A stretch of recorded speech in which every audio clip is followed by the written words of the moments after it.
Ako si Lynn, OFW dito sa Hong Kong. Tara at samahan nyo ko at puntahan nga natin yung Chicken Inasal dito sa may Central Hong Kong.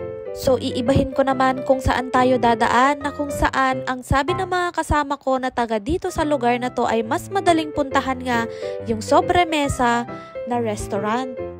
Paglabas mo nga dito sa may Exit C ay magte-turn left ka lang. Diretsuhin mo lang to at meron kang makikita nga dito na maliit na eskinita. Dire-diretsuhin nyo nga lang ito hanggang doon sa makarating kayo doon sa may pinakadulo at makikita nyo nga ito.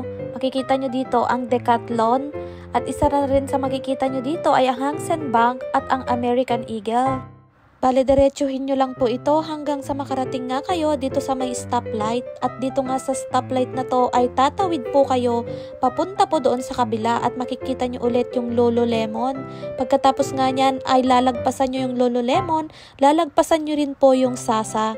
Pagkatapos po nyan ay dito po tayo dadaan. Sa mga tamad na maglakad ng malayo ay maganda po talaga na daanan nyo to. Nga po sa Don Don Donki ay makikita nyo na po agad yung dalawang escalator po, paakyat at saka pababa. Tapos sasakay nga po tayo dito nung escalator na parang yung escalator sa airport.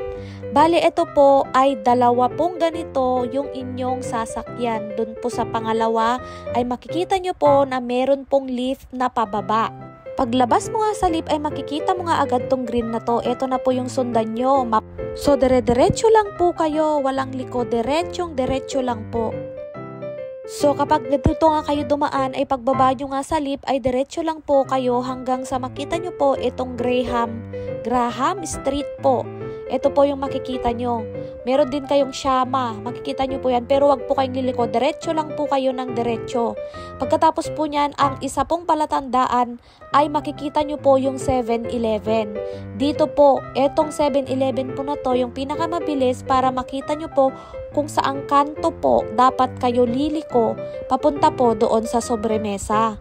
So, bali po dito ay tatawid na po tayo diyan mismo sa 7-Eleven dahil sa likod po ng 7-Eleven, ayan na po yung daanan at kitang-kita nyo na nga po yung Sobremesa na kung saan dito ay pwede nga kayong kumain ng Chicken Inasal. At tara, pasok na nga tayo para matry na nga natin yung Chicken Inasal dito sa Hong Kong.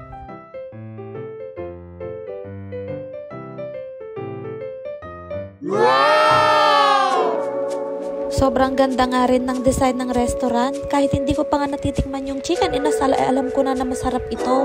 At napakalinis din at organized din po dito. O siya, hanggang dito na lang muna. Follow my page for more.